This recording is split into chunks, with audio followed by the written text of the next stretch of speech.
Di antara deretan tokoh-tokoh besar yang mengantarkan lahirnya Kekaisaran Tiongkok pertama, nama Wang Jian menempati posisi yang tak dapat diabaikan.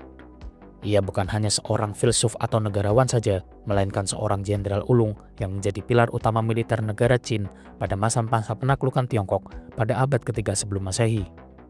Sosoknya seringkali digambarkan sebagai sebuah lambang kesabaran, kecerdikan, dan juga keteguhan hati, sebuah sifat yang membuatnya berbeda dari banyak panglima maupun jenderal militer pada zamannya. Di tengah-tengah era perang antar negara, di mana strategi militer dan intrik politik saling bertaut, Wang Jian pun muncul sebagai figur yang mampu menjembatani kehendak raja dengan realitas medan pertempuran. Ia adalah perancang strategi besar yang menentukan arah peperangan negara Qin, dan di bawah kepemimpinannya, pasukan negara Qin mampu menundukkan negara-negara kuat seperti negara Chu, negara Chao, dan negara Yan, musuh-musuh tangguh yang sebelumnya dianggap sulit untuk dijinakan. Berbeda dengan sebagian besar jenderal yang mencari ketenaran melalui keberanian yang berapi-api, Wang Jian justru terkenal karena kehati-hatiannya, selalu menimbang kekuatan lawan dan tak ragu untuk menuntut persiapan besar sebelum memutuskan untuk bergerak.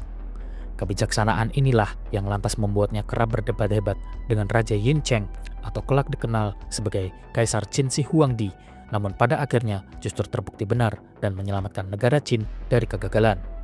Keberhasilan dari Wang Jian dalam menaklukkan negara Chu, musuh terkuat dari negara Qin, menjadi puncak kejayaannya sekaligus titik balik dalam sejarah Tiongkok kuno. Kemenangan ini pun lantas membuka jalan bagi negara Qin untuk menyatukan negara-negara yang selama berabad-abad terpecah dalam konflik besar antar negara. Lantas, siapa sebenarnya Jenderal Wang Jian ini? Dari mana asal-usul jenderal legendaris ini? Bagaimana serangkaian strategi yang ia gunakan?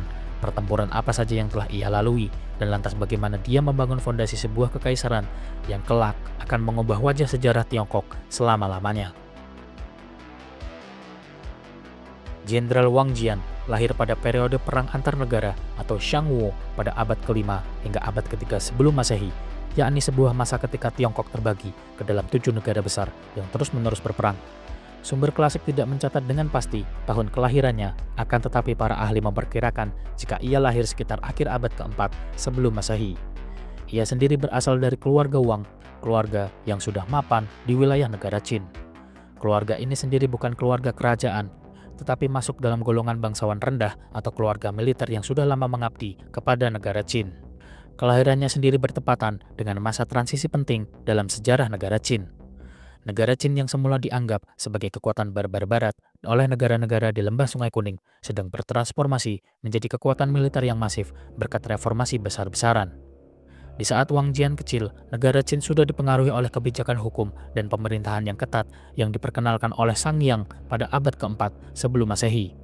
Sistem ini sendiri menekankan pada aspek kedisiplinan, meristokrasi militer, dan penghapusan hak-hak feodal lama, dan hal tersebut pun lantas membentuk kerangka pemikiran dari seorang Wang Jian sejak dini. Nama keluarga Wang sendiri bukan nama yang asing dalam sejarah Tiongkok. Di masa dinasti Shou, marga ini memiliki keterkaitan dengan gelar Wang ataupun raja, namun pada masa Wang Jian, keluarga ini bukanlah keluarga penguasa, melainkan keturunan bangsawan ataupun perwira yang mendapatkan kedudukan karena jasa-jasanya. Leluhur Wang Jian diduga pernah menetap di wilayah barat Tiongkok dekat perbatasan negara Qin, sehingga mereka terbiasa dengan kehidupan keras di perbatasan, di mana negara Qin seringkali berhadapan dengan suku-suku Rong dan suku Di. Kehidupan di garis depan yang keras inilah yang lantas menanamkan sifat disiplin, kewaspadaan, dan semangat untuk bertahan hidup, sebuah ciri khas yang lantas melekat pada keluarga Wang. Sebagai anggota keluarga bangsawan militer, Wang Jian tumbuh dalam tradisi peperangan. Ayahnya sendiri diyakini adalah seorang perwira yang pernah terlibat langsung dalam pertempuran perbatasan. Meskipun keluarga Wang tidak berasal dari keluarga kerajaan, mereka memiliki status yang cukup tinggi di tengah-tengah masyarakat negara Qin. Sistem negara Qin yang meristokrasi memungkinkan keluarga bangsawan militer seperti Wang untuk terus naik pangkat berdasarkan jasa-jasanya. Hal ini pun lantas memberikan peluang bagi Wang Jian muda untuk kelak masuk dalam lingkaran perwira tinggi negara Qin. Namun asal-usul ini juga menanamkan dalam dirinya rasa rendah hati dan juga kesadaran akan resiko politik. Wang Jian sendiri tidak lahir sebagai keturunan raja yang kebal dari hukuman, dan sebaliknya ia tahu bahwa sedikit kesalahan dapat mengakibatkan kehancuran seluruh keluarganya. Dan oleh karena itu, sejak muda ia terbiasa dengan prinsip kehati-hatian dan kecermatan dalam mengambil setiap keputusan. Masa muda Wang Jian berlangsung ketika negara Qin sedang melaksanakan reformasi besar Sangyang, yang dimana hukum ini menuntut semua rakyat untuk berkontribusi bagi negara. Anak-anak keluarga militer dididik dalam tradisi yang keras, di mana mereka belajar menunggang kuda, memanah, memahami taktik sederhana, dan lantas mengenal disiplin hukum yang sangat ketat. Bagi Wang Jian, lingkungan ini menjadi sekolah terbaiknya, di mana ia menyaksikan secara langsung bagaimana negara Qin membangun kekuatan militer melalui struktur meritokrasi. Meritokrasi sendiri adalah sebuah struktur yang dimana setiap keberhasilan di medan peperangan akan mendapatkan ganjaran dan setiap kegagalan akan dibayar mahal, bahkan dengan nyawanya. Pengalaman hidup di masa inilah yang lantas membentuk keyakinan Wang Jian bahwa kemenangan militer tidak boleh diserahkan kepada keberanian semata, melainkan harus dipersiapkan dengan strategi yang matang. Asal-usul Wang Jian tak bisa dilepaskan dari karakter khusus negara Qin itu sendiri. Negara Qin yang terletak di barat, jauh dari pusat kebudayaan Tiongkok di lembah Sungai Kuning. Sebelum reformasi, bangsa Qin dianggap kasar dan kurang beradab oleh negara-negara lainnya. Namun justru posisi inilah yang menjadikan negara Qin terbiasa menghadapi ancaman eksternal baik dari negara-negara tetangga maupun dari suku-suku non-Tionghoa. Lingkungan keras dan semangat frontier ini lantas berpengaruh besar pada cara pandang generasi Wang Jian.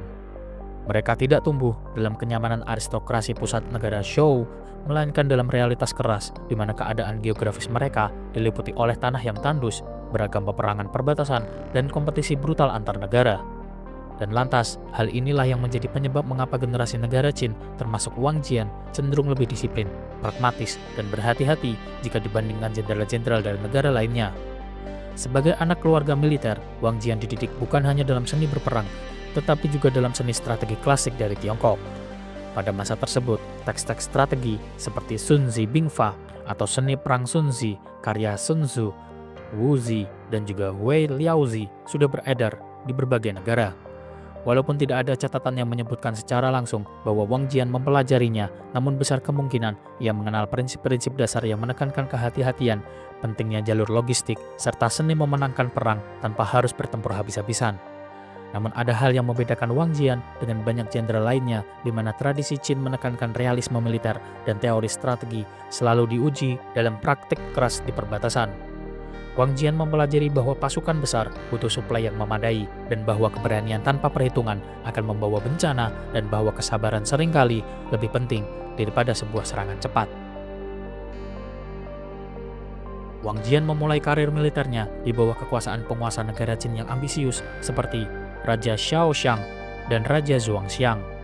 Kedua raja ini dibantu oleh para menteri legalis seperti Fan Shui dan memperkuat sistem hukum yang sangat ketat dan membuat negara Qin semakin disiplin. Lingkungan politik ini pun memberikan pesan yang jelas bagi para jenderal muda, yakni keberhasilan diukur dari kontribusi nyata di medan peperangan, bukan dari garis keturunan semata. Wang Jian yang tumbuh di era ketika negara Qin mengincar dominasi penuh atas Tiongkok, dan oleh karena sebab itu, seluruh pendidikan, tradisi, dan lingkungan sosialnya diarahkan pada satu tujuan, yakni menjadikan negara Qin sebagai penguasa tunggal. Wang Jian sendiri memulai karir militernya dari posisi yang paling sederhana, sesuai dengan tradisi negara Qin yang mewajibkan setiap laki-laki dewasa untuk menjalani masa bakti militer. Pada fase awal ini, ia tidak langsung menonjol sebagai seorang pemimpin, melainkan sebagai prajurit muda yang harus mengikuti perintah, berlatih dengan keras, dan mengasah ketahanan fisik serta mentalnya. Catatan awal pun menggambarkan dirinya sebagai sosok yang tidak terburu-buru, mencari kemuliaan melalui keberanian yang sembrono, dan sebaliknya, ia lebih menekankan pada pengamatan dan observasi. Ia belajar dari setiap pertempuran, memperhatikan pola manuver musuh, mempelajari kelemahan barisan pasukan negara Qin, serta kesalahan kecil yang seringkali membawanya dalam kekalahan. Seiring dengan berjalannya waktu, ketekunan dan keberhasilannya dalam tugas-tugas lapangan membuat Wang Jian memperoleh promosi kecil. Ia lantas dipercaya untuk memimpin unit-unit infanteri kecil, di mana ketepatan dalam membaca situasi sangat menentukan keselamatan anak buahnya. Berbeda dengan banyak perwira muda lainnya yang berlomba-lomba untuk menunjukkan keberanian di garis depan, Wang Jian justru menempuh jalur yang berbeda.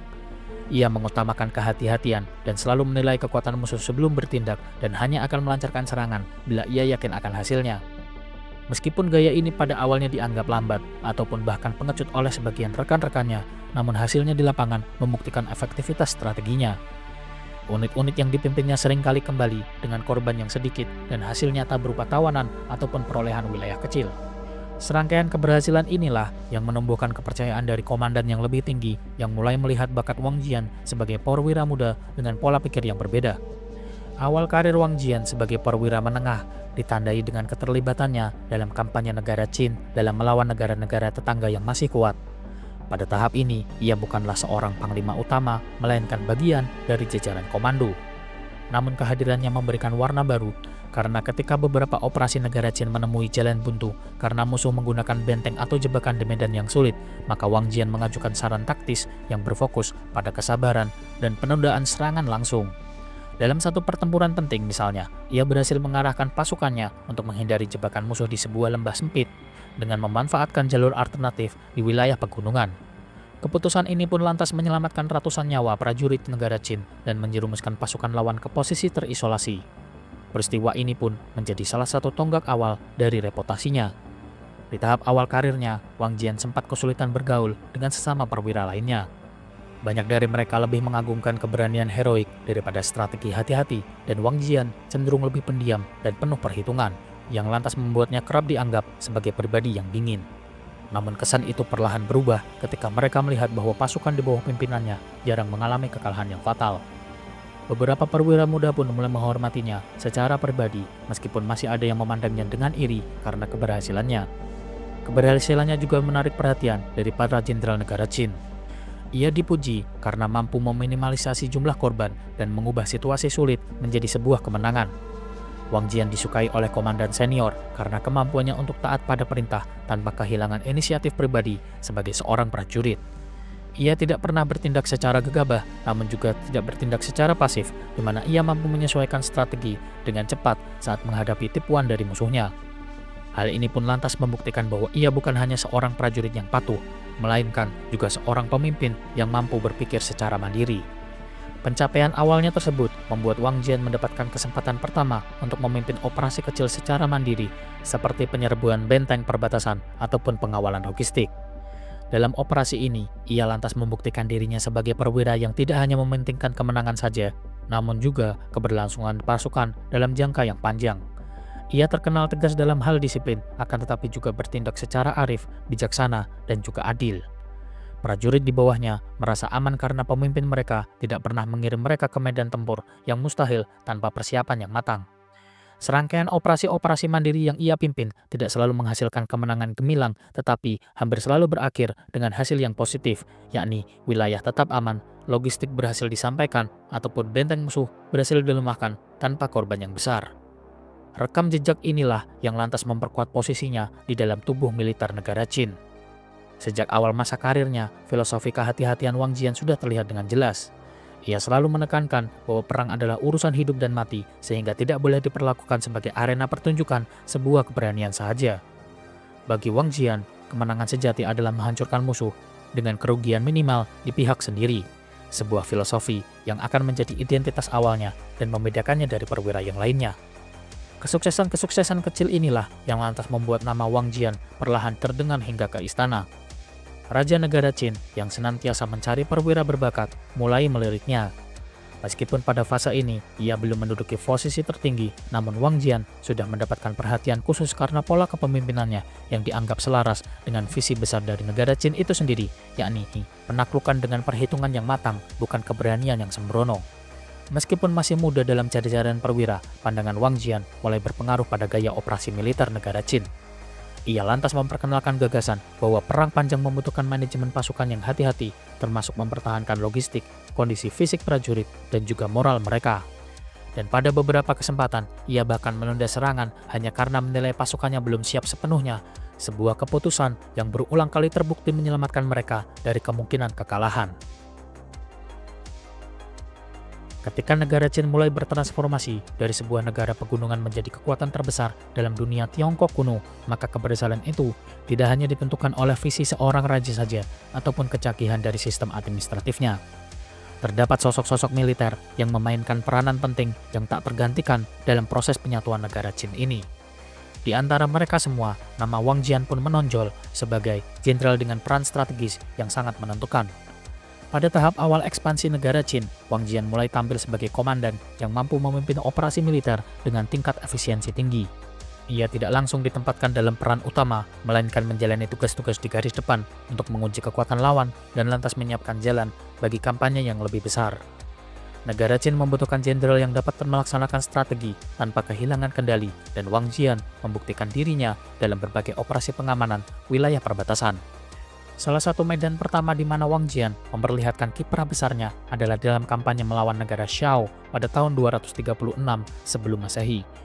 Ketika negara Qin memutuskan untuk melancarkan serangan besar ke arah negara Zhao, Wang Jian ditempatkan sebagai salah satu komandan penting yang bertugas untuk mengkoordinasikan gerakan pasukan darat. Peran awalnya adalah menilai situasi medan peperangan, kekuatan musuh, serta mengusulkan strategi yang mampu melemahkan posisi negara Xiao secara bertahap. Wang Jian bersama para jenderal lainnya menyadari bahwa kekuatan utama negara Xiao terletak pada moral pasukannya yang tinggi dan tradisi pertempuran defensif yang kuat, terutama setelah pertempuran Changping yang penuh dengan tragedi. Oleh sebab karena itu, peran Wang Jian bukan hanya menggerakkan pasukan saja, namun juga membangun strategi psikologis untuk menekan lawan-lawannya. Dalam kampanye ini, Wang Jian tidak bergerak sendirian. Ia bekerja sama dengan jenderal negara Qin lainnya seperti Wang Ben yang merupakan putranya sendiri dan Yang Duanhe dengan pembagian sektor operasi tertentu. Peran Wang Jian adalah menjaga keseimbangan gerakan pasukan sehingga tidak terjadi celah yang bisa dimanfaatkan oleh kavaleri negara Xiao. Dengan pengalamannya, ia tahu bahwa suatu kesalahan kecil dapat berakibat fatal sebab negara Xiao ahli dalam serangan mendadak dengan kavalerinya. Ia memastikan jalur logistik negara Qin tetap aman, membangun camp defensif yang kokoh, dan menggunakan strategi perang posisi untuk memaksa negara Xiao bergerak ke arah yang diinginkan oleh pasukan negara Qin. Salah satu ciri khas dari Wang Jian dalam kampanye melawan negara Zhao adalah strateginya yang memadukan pertahanan kuat dengan serangan mendadak yang terukur. Ia tidak terburu-buru untuk memukul formasi pasukan negara Zhao secara frontal, melainkan menunggu kesempatan emas ketika pasukan Zhao sudah tertekan oleh serangan dari sektor lainnya. Wang Jian menempatkan pasukan infanteri berat di garis depan, memperkuat parit, memperkuat dinding tanah, dan jebakan untuk menghadapi kavaleri negara Zhao. Sementara itu, ia memerintahkan serangan kecil dan terarah ke titik lemah negara Zhao sehingga lawan terus kehilangan tenaga dan juga moralnya. Pasukan negara Zhao secara perlahan dipaksa untuk mundur dan terkikis kekuatannya tanpa pertempuran besar-besaran yang beresiko tinggi. Selain taktik militer, Wang Jian juga berperan dalam strategi politik negara Qin. Ia menyarankan agar negara Qin terus menekan negara Zhao melalui diplomasi dan propaganda sehingga lawan terisolasi dari kemungkinan bantuan negara lain seperti negara Yan ataupun negara Wei. Ia memahami bahwa negara Zhao hanya bisa dilumpuhkan jika benar-benar dikepung secara militer maupun diplomasi. Ketika negara Zhao mulai mengalami kekurangan sumber daya akibat blokade dari negara Qin, Wang Jian memanfaatkan situasi ini untuk meningkatkan intensitas serangan kecilnya dan lantas mencegah negara Zhao melakukan konsolidasi serta memaksa mereka bertempur dalam keadaan yang lemah. Dalam tahap pengepungan kota-kota penting negara Zhao, Wang Jian bertindak sebagai komandan yang menjaga agar pasukan negara Qin tidak lengah sedikit pun. Ia membangun kamp pengepungan berlapis, memastikan distribusi pangan tetap lancar, serta melatih prajurit agar selalu siap menghadapi serangan mendadak. Beragam strategi inilah yang membuat pasukan negara Qin terhindar dari serangan balik besar yang bisa membalikkan keadaan. Selain itu, Wang Jian dikenal sering menekankan kesabaran pada bawahannya. Alih-alih cepat mengakhiri perang dengan serbuan frontal, ia menunggu hingga Xiao benar-benar kehabisan tenaga. Pendekatan ini pun lantas terbukti efektif karena pada akhirnya negara Zhao tidak mampu mempertahankan dirinya menghadapi tekanan militer jangka panjang. Peran Wang Jian sangat terlihat dalam operasi merebut benteng-benteng strategis di wilayah negara Zhao. Ia mengarahkan pasukan untuk merebut jalur transportasi dan wilayah pertanian sehingga negara Zhao tercekik suplai makanan. Dengan cara tersebut, kekuatan inti negara Zhao yang sebelumnya tangguh di medan terbuka dipaksa untuk masuk ke perang bertahan yang melelahkan. Wang Jian pun juga dikenal berani dalam mengambil risiko di mana ia kadang mengirimkan pasukan elit untuk menyerbu titik-titik lemah negara Zhao di malam hari dan lantas menghancurkan persediaan mereka ataupun memutus jalur komunikasi antar kota. Serangkaian operasi-operasi inilah yang mempercepat kehancuran dari negara Zhao. Akhir dari kampanye melawan negara Zhao menunjukkan betapa besar peran dari seorang Wang Jian. Melalui serangkaian strategi yang hati-hati, namun berjalan konsisten, ia berhasil membantu negara Qin dalam melemahkan kekuatan militer negara Zhao hingga titik runtuh. Negara Zhao pun pada akhirnya jatuh ke tangan negara Qin meskipun memerlukan rangkaian serangan yang panjang dan juga melelahkan. Setelah negara Qin mengamankan wilayah Zhou, target selanjutnya adalah negara Yan pada tahun 229 sebelum Masehi. Kampanye militer negara Qin terhadap negara Yan menjadi salah satu episode penting dalam rangkaian penyatuan Tiongkok, dan Jenderal Wang Jian memegang peranan yang sangat strategis dalam menghancurkan kekuatan militer negara Yan. Ketika negara Qin memutuskan untuk melancarkan serangan ke wilayah negara Yan, Wang Jian bersama dengan Jenderal Li Xin ditunjuk sebagai komandan besar dalam kampanye tersebut. Peran Wang Jian di sini bukan hanya sebagai pelaksana operasi militer, tetapi juga perancang strategi yang memastikan bahwa pasukan negara Qin mampu menembus pertahanan negara Yan yang memanfaatkan medan pegunungan dan juga dataran di timur laut yang sulit. Ia menekankan perlunya kombinasi kekuatan frontal dan juga manuver cepat untuk memotong jalur logistik dari negara Yan. Pertempuran besar yang menandai kehancuran kekuatan negara Yan adalah Perang di Yishui. Wang Jian memimpin sebagian besar pasukan negara Qin dengan perencanaan yang matang, di mana ia mengatur pasukan infanteri berat untuk menekankan pusat kekuatan Yan, sementara pasukan kavaleri melakukan manuver mengepung dari formasi sayap. Kekuatan utama negara Yan yang dipimpin oleh Pangeran Dan serta jenderalnya yang bernama Ji Xin yang berusaha untuk menahan laju formasi negara Qin dengan formasi bertahan di dekat sungai.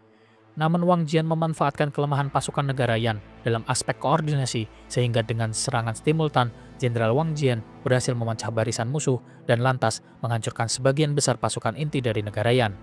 Kekalahan ini pun menjadikan kekuatan militer negara Yan lumpuh dan membuka jalan bagi pasukan negara Qin untuk menuju ibu kota negara Yan, yakni Ji.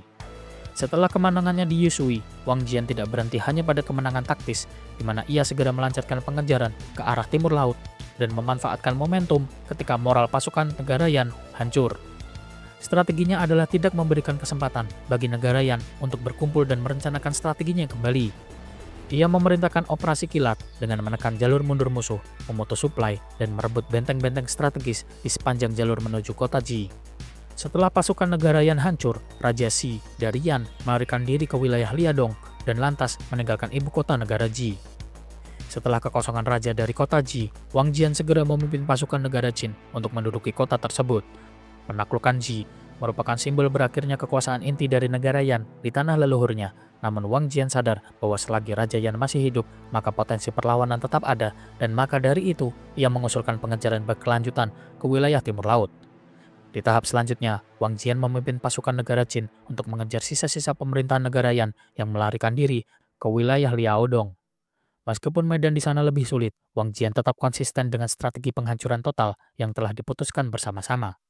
Ia mengerahkan pasukan untuk merebut benteng-benteng kecil di jalur menuju Liaodong dan secara sistematis melemahkan pertahanan sisa-sisa pemerintahan negara Yan. Situasi yang pada akhirnya memaksa Raja Yan untuk menyerahkan putra mahkotanya, yakni Pangeran Dan, kepada negara Qin sebagai tanda penyerahan diri. Penyerahan ini lantas memperlihatkan bagaimana tekanan langsung dari kampanye militer yang dipimpin oleh Wang Jian mampu meruntuhkan negara Yan dengan efektif dan juga efisien. Setelah wilayah inti negara Yan dikuasai, Wang Jian tidak hanya berhenti pada operasi militer saja. Ia memastikan bahwa bekas wilayah negara Yan berada di bawah kendali efektif dari negara Qin. Ia mengatur garnison di wilayah strategis, membangun basis logistik, serta menekan potensi pemberontakan lokal. Salah satu babak paling menentukan dalam karir militer Wang Jian dan sekaligus penyatuan Tiongkok adalah keterlibatannya secara langsung dalam kampanye negara Qin melawan negara Chu pada tahun 232 hingga tahun 223 sebelum Masehi. Pada paruh akhir abad ketiga sebelum Masehi, negara Qin sudah memasuki tahap krusial dalam penyatuannya atas wilayah Tiongkok. Setelah berhasil menekan negara Han, negara Zhou, dan juga negara Yan, perhatian besar dialihkan kepada negara Chu, negara dengan wilayah terluas dan cadangan sumber daya yang melimpah.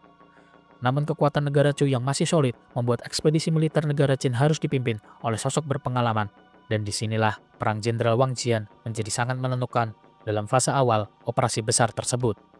Sekitar tahun 232 sebelum Masehi, negara Qin memutuskan untuk menguji ketahanan pasukan negara Chu melalui serangkaian serangan kecil di wilayah perbatasan. Wang Jian yang sudah dikenal karena kepiawaiannya dalam mengatur strategi realistis serta kehati-hatiannya dalam mengukur kekuatan musuh ditunjuk sebagai panglima untuk menguji kelemahan negara Chu.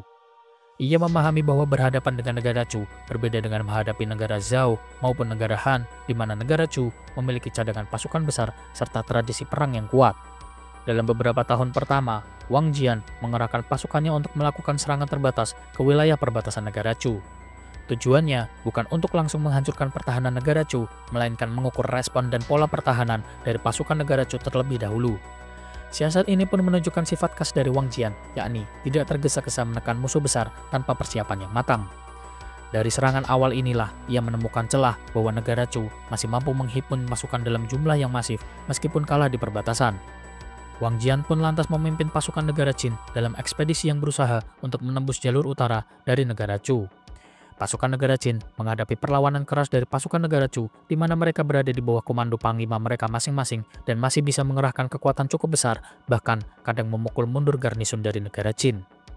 Dari pengalaman tersebut, Wang Jian semakin yakin bahwa kemenangan atas negara Chu tidak mungkin diraih dengan pasukan berukuran biasa, dan ia mulai menekankan kepada istana negara Qin bahwa untuk benar-benar menaklukkan negara Chu diperlukan pengerahan kekuatan besar-besaran. Raja Yin Cheng atau kelak dikenal sebagai Qin Shi Huangdi mendesak agar penaklukan Chu dipercepat, namun Wang Jian menekankan sikap hati-hati di mana ia menolak ilusi kemenangan secara cepat yang diidam-idamkan oleh Raja Yin Cheng. Catatan historis menyebut bahwa pada tahap awal inilah ia menyarankan mobilisasi pasukan besar-besaran hingga berjumlah ratusan ribu prajurit banyaknya agar negara Chu tidak bisa memanfaatkan keunggulan jumlahnya. Wang Jian melihat bahwa perang dengan negara Chu berbeda dari ekspedisi ke negara-negara kecil di mana negara Chu adalah lawan terbesar dari negara Qin yang tersisa. Pada tahun 227 sebelum Masehi, negara Qin mulai melancarkan kampanye yang lebih serius. Wang Jian bersama beberapa jenderal lainnya memimpin ekspedisi ke wilayah selatan, dan pada fase ini pasukan negara Qin sempat mencatatkan kemenangan di beberapa titik perbatasan. Namun negara Chu dengan daya tahan yang luar biasa mampu mempertahankan garis pertahanannya, dan bahkan pasukan negara Qin sempat kehilangan momentum akibat serangan balasan dari negara Chu. Hal ini pun makin meneguhkan keyakinan dari Wang Jian bahwa invasi parsial tidak akan berhasil. Menghadapi kenyataan bahwa serangan awal negara Qin gagal menundukkan negara Chu, Wang Jian menegaskan kembali pandangannya, yakni pasukan negara Qin harus dikerahkan secara total. Sepanjang periode tahun 226 hingga tahun 225 sebelum Masehi, Wang Jian berulang kali mengirim laporan ke pengadilan negara Qin dan menekankan bahwa negara Chu hanya bisa dikalahkan dengan pengerahan sekitar 600.000 prajurit banyaknya. Pandangan ini awalnya dianggap terlalu hati-hati oleh sebagian kalangan di negara Qin, terutama jika dibandingkan dengan Jenderal Li Xin yang lebih agresif. Meskipun usulan dari Wang Jian belum sepenuhnya diterima pada tahap tahun 225 sebelum Masehi, namun perannya dalam fase awal ini sangat penting, di mana pertama, ia berhasil membuka mata istana negara Qin bahwa negara Chu bukan lawan biasa. Kedua, ia memberikan dasar perencanaan untuk kampanye besar berikutnya. Dan yang ketiga, melalui operasi terbatas yang ia pimpin, negara Qin memperoleh informasi penting tentang medan, jaringan kota, serta pola mobilisasi pasukan negara Chu. Saat diberikan pasukan raksasa, Wang Jian tidak segera melakukan serangan secara frontal. Ia tahu bahwa negara Chu berpengalaman dalam peperangan defensif dan mampu melakukan serangan balasan yang keras, dan oleh karena itu, ia menerapkan strategi perang psikologis dan disiplin tinggi. Ia memerintahkan pasukannya untuk berkemah, membangun basis logistik yang kuat, dan menunggu momentum yang tepat. Catatan-catatan menyebutkan bahwa ia bahkan menekankan pentingnya menjaga moral dan kesabaran, dan seringkali berpura-pura tidak memiliki ambisi agar memancing kelemahan dari pihak Chu. Strategi ini pun lantas membuat pasukan negara Chu menganggap pasukan negara Qin tidak berani menyerang dan mulai menurunkan kewaspadaannya. Peran Wang Jian di sini terlihat jelas, di mana ia bukan hanya panglima yang mengandalkan kekuatan militer, tetapi juga ahli dalam perang psikologis. Ia lantas menciptakan kesan stagnasi agar lawan membuka celah. Setelah menunggu waktu yang tepat, Wang Jian pada akhirnya melancarkan serangan ofensif secara penuh. Ia memilih titik lemah dalam pertahanan negara Chu dan menghantam dengan kekuatan masif dan secara bertahap memecah konsentrasi pasukan Xiangyan. Dengan skala pasukan yang luar biasa besar, negara Qin mampu melipat gandakan tekanan di berbagai wilayah front. Di bawah komando Wang Jian, pasukan negara Qin berhasil mengisolasi negara Chu, menghancurkan beberapa basis pertahanan, dan pada akhirnya memukul mundur pasukan utama negara Chu. Pertempuran klimaks pun terjadi pada tahun 223 sebelum Masehi ketika Xiangyan dan Raja Fuchu dari Chu akhirnya dipaksa untuk bertempur dalam kondisi yang tidak menguntungkan. Dalam bentrokan besar tersebut, pasukan negara Chu dikalahkan secara telak, dan dalam bentrokan ini Xiangyan terbunuh sementara Raja Fuchu pun ditangkap. Keberhasilan ini pun mengukuhkan perang Wang Jian sebagai arsitek militer yang tidak hanya memimpin pasukan terbesar dalam sejarah negara Qin, tetapi juga memastikan hasil yang menentukan, yakni kejatuhan dari negara Chu, musuh terkuat yang selama ini menjadi penghalang penyatuan negara Qin. Dengan jatuhnya negara Chu pada tahun 223 sebelum Masehi, jalan bagi negara Qin untuk menuju unifikasi semakin terbuka lebar. Wang Jian memastikan negara Qin tidak lagi menghadapi ancaman besar dari wilayah selatan. Keputusan strategisnya, yakni meminta pasukan masif, bersabar dengan perang posisi, serta menunggu lawan lengah, terbukti mampu membuahkan hasil yang gemilang. Setelah keberhasilan gemilang dari Wang Jian dalam menaklukkan negara Chu pada tahun 223 sebelum Masehi yang dianggap sebagai salah satu lawan terkuat dari negara Qin, fokus kekuatan militer negara Qin segera bergeser kepada negara-negara sisa yang masih bertahan, yakni negara Yan, negara Dai, negara Qi, dan wilayah-wilayah yang sebelumnya menjadi bagian dari negara Zhao. Pada titik inilah, keterampilan strategi Wang Jian kembali menjadi sangat penting sebab negara Qin harus menyelesaikan kampanye terakhir dengan cepat namun tetap berhati-hati agar tidak memunculkan perlawanan besar-besaran yang bisa menghambat penyatuan. Pasca kehancuran negara Zhao, beberapa tahun sebelumnya, wilayahnya belum sepenuhnya stabil. Beberapa bangsawan dan jenderal negara Zhao melarikan diri ke wilayah utara yang kemudian dikenal sebagai negara Dai. Negara Qin menyadari bahwa meskipun kecil, Dai berpotensi menjadi basis perlawanan yang bisa menginspirasi pemberontakan di wilayah lainnya. Wang Jian bersama komandan lainnya dikirim untuk mengamankan wilayah bekas negara Zhao sepenuhnya. Peran Wang Jian di sini bukan sekedar memimpin pertempuran, melainkan menegakkan struktur militer negara Qin untuk mencegah bangkitnya sisa-sisa kekuatan negara Zhao. Melalui taktik serangan cepat dan pengepungan, Dai pun pada akhirnya dihancurkan tanpa perlawanan berarti dan menunjukkan kecermatan dari Wang Jian dalam menghindari peperangan panjang. Di utara, ancaman dari suku-suku nomadik masih menjadi perhatian utama dari negara Qin. Setelah jatuhnya negara Yan, wilayah perbatasan terbuka terhadap kemungkinan serangan langsung dari Xiongnu maupun suku-suku lainnya. Negara Qin tidak ingin terjebak dalam konflik dua front saat masih menghadapi negara Qi, dan Wang Jian diberikan wewenang untuk mengatur garnison dan benteng pertahanan di bekas wilayah negara Yan dan juga negara Zhao. Dengan reputasinya yang besar, Wang Jian mampu menenangkan pasukan negara Qin dan penduduk lokal dengan cara menugaskan veteran perang negara Chu untuk menjaga perbatasan, sementara pasukan utamanya tetap bersiap bergerak ke wilayah timur. Strategi ini sendiri bertujuan untuk menjaga stabilitas dan mencegah pemborosan tenaga di medan yang tidak menguntungkan. Negara terakhir yang tersisa adalah negara Qi yang sebenarnya masih memiliki kekuatan besar di wilayah Shandong. Namun negara Qi mengambil sikap pasif dan enggan untuk membantu negara-negara lain ketika mereka diserang oleh negara Qin. Setelah semua tetangga negara Qi runtuh, negara itu terisolasi tanpa sekutu. Dan disinilah peran dari Wang Jian kembali bersinar. Negara Qin menggunakan kombinasi strategi diplomasi dan ancaman militer di mana Wang Jian menyarankan agar pasukan negara Qin mendekati negara Qi dari arah barat dengan memanfaatkan jalur cepat melalui wilayah yang sudah dikuasai. Alih-alih menyerang secara langsung, Wang Jian menyarankan tekanan bertahap, mengepung negara Qi dan menutup semua jalur bantuan. Raja negara Qi yang terperangkap dalam situasi tanpa harapan tidak melakukan perlawanan berarti dan pasukan negara Qin segera memasuki Linzi, ibu kota negara Qi, dan menandai dikuasainya negara Qi. Pada sekitar tahun 221 sebelum Masehi, dengan jatuhnya negara Qi, maka seluruh negeri Tiongkok berada di bawah kendali negara Qin. Peran Wang Jian dalam tahap akhir ini tidak hanya sebagai seorang jenderal penakluk, namun juga sebagai arsitek keamanan internal. Ia memastikan bahwa setelah setiap penaklukan, wilayah yang baru dikuasai langsung ditempatkan di bawah sistem administratif dari negara Qin. Wang Jian juga menjadi figur yang menjembatani kemenangan militer dan juga konsolidasi politik.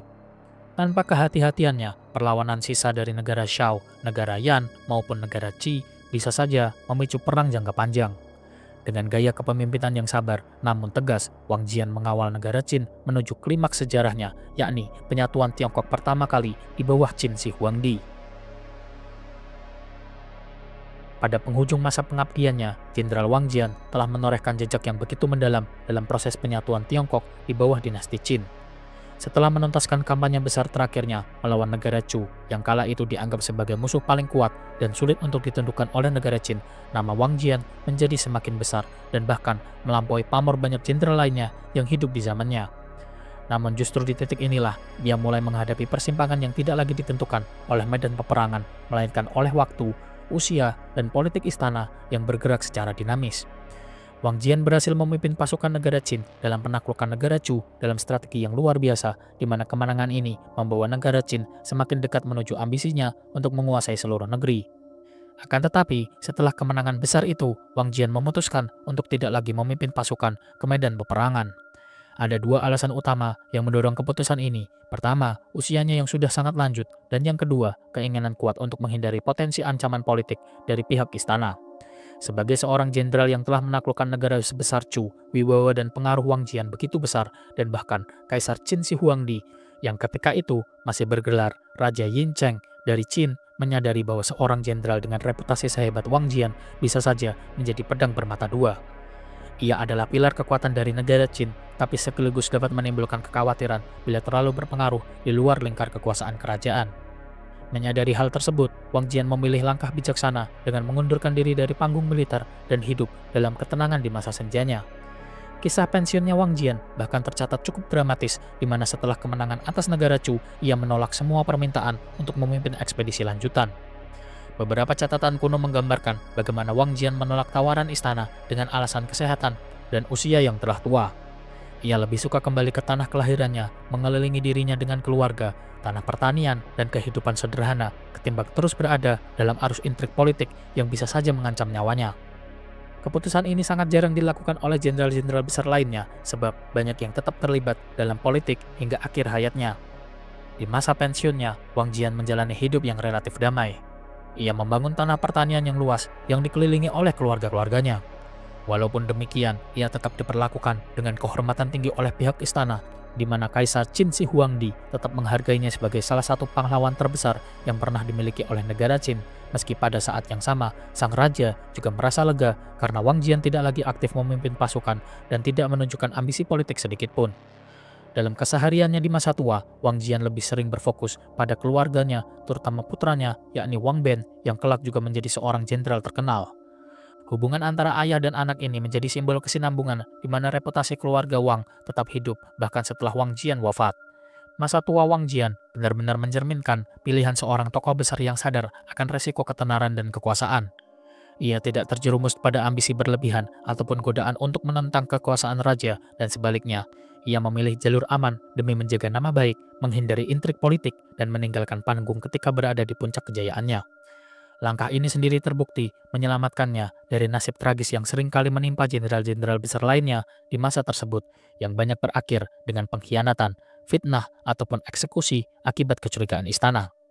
Wang Jian pun wafat dengan tenang di usia yang sangat lanjut, dan diperkirakan usianya mendekati 90 tahun, sebuah umur yang luar biasa panjang di era Tiongkok kuno. Ia meninggalkan dunia dalam keadaan terhormat dan tidak terusik oleh konflik politik, dan lantas dikenang sebagai salah satu arsitek militer terpenting dalam penyatuan Tiongkok. Ketenangannya di akhir hayat menjadi bukti bahwa strategi tidak hanya berlaku di medan peperangan, namun juga dalam mengelola hidup pribadi dan juga karir. Setelah kematiannya, keluarga Wang tetap mendapatkan kehormatan yang tinggi, di mana Wang Ben melanjutkan kiprah militer dan memainkan peranan penting dalam menaklukkan negara-negara yang tersisa. Bahkan cucunya bernama Wang Li juga menjadi jenderal terkenal pada masa dinasti Qin, meskipun kemudian menghadapi kehancuran saat dinasti Qin runtuh. Akhir hidup dari Wang Jian seringkali dianggap sebagai contoh ideal seorang jenderal besar yang tahu kapan harus berhenti. Ia mengakhiri karir tanpa noda pengkhianatan, tanpa tragedi perebutan kekuasaan, dan tanpa kematian yang mengenaskan akibat intrik istana. Keputusannya untuk pensiun, hidup sederhana, dan menjaga jarak dari politik membuktikan kejeniusannya tidak hanya dalam strategi peperangan saja, namun juga dalam strategi untuk bertahan hidup. Dengan begitu, Wang Jian tidak hanya dikenang sebagai seorang penakluk besar, namun juga sebagai sosok yang berhasil menjaga kehormatan hingga akhir hayatnya.